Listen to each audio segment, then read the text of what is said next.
Aujourd'hui, nous fêtons Saint Constantin le Grand. Il est né vers l'an 272 à Nessus, dans l'actuelle Serbie, à une époque où les chrétiens sont persécutés pour leur foi. Il est le fils de Sainte Hélène.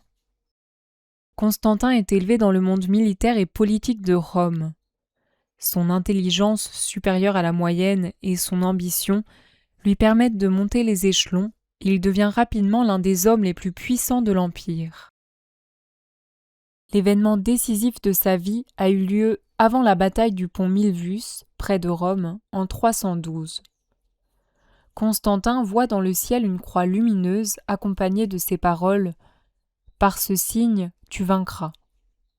La nuit suivante, le Christ lui apparaît en songe et lui demande de placer ce signe sur les étendards de son armée.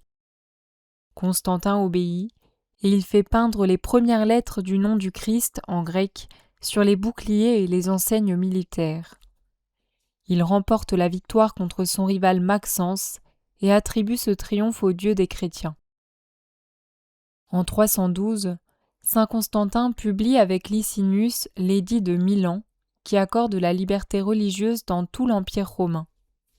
Cet édit met fin aux grandes persécutions contre les chrétiens et les églises qui étaient confisquées sont rendues, les prisonniers libérés et les fidèles peuvent enfin pratiquer leur foi ouvertement. Mais à cette époque-là, l'Église n'est pas seulement troublée par les persécutions romaines, mais elle est aussi divisée par l'hérésie d'Arius, l'arianisme. L'arianisme, une hérésie qui affirme que Jésus-Christ n'est pas véritablement Dieu, mais seulement une créature supérieure. Pour restaurer l'unité des chrétiens, c'est saint Constantin qui convoque en 325 le premier concile œcuménique à Nicée. Les évêques venus de tout l'Empire y proclament que le Fils est consubstantiel au Père, c'est-à-dire pleinement Dieu comme le Père. Ce concile condamne l'arianisme et établit le symbole de Nicée. Saint Constantin a donc joué un rôle majeur dans la défense de la foi chrétienne. Sous son règne, de nombreuses basiliques sont construites dans tout l'Empire. À Rome, il ordonne l'édification d'une grande basilique sur le tombeau de Saint-Pierre, premier sanctuaire qui donnera plus tard naissance à l'actuelle basilique Saint-Pierre du Vatican. Il fait aussi construire des églises sur les lieux saints de Jérusalem et soutient activement le développement du christianisme. Sa mère, Sainte Hélène, entreprend un pèlerinage en Terre Sainte et elle découvre la relique de la Sainte Croix du Christ vers 325. En 330, saint Constantin fonde une nouvelle capitale impériale, Constantinople, bâtie sur l'ancienne ville de Byzance. Cette cité devient la grande capitale chrétienne de l'Orient pendant plus de 1000 ans. À la fin de sa vie, Constantin tombe gravement malade. En 337, il sent sa mort proche et il demande le baptême chrétien qu'il avait longtemps différé selon une pratique encore fréquente à cette époque. Il reçoit le sacrement avec une grande ferveur, puis meurt peu après, le 22 mai 337. Pour terminer cette vidéo, je vous propose qu'on récite ensemble le credo, symbole de Nicée-Constantinople. Je crois en un seul Dieu, le Père Tout-Puissant, Créateur du ciel et de la terre, de l'univers visible et invisible.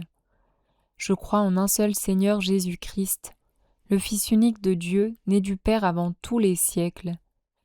Il est Dieu né de Dieu, lumière né de la lumière, vrai Dieu né du vrai Dieu. Engendré, non pas créé, consubstantiel au Père, et par lui tout a été fait. Pour nous les hommes et pour notre salut, il descendit du ciel. Par l'Esprit Saint, il a pris chair de la Vierge Marie, et s'est fait homme. Crucifié pour nous sous Ponce Pilate, il souffrit sa passion et fut mis au tombeau. Il ressuscita le 3e jour, conformément aux Écritures, et il monta au ciel. Il est assis à la droite du Père. Il reviendra dans la gloire pour juger les vivants et les morts, et son règne n'aura pas de fin. Je crois en l'Esprit Saint, qui est Seigneur et qui donne la vie. Il procède du Père et du Fils. Avec le Père et le Fils, il reçoit même adoration et même gloire. Il a parlé par les prophètes. Je crois en l'Église une, sainte, catholique et apostolique.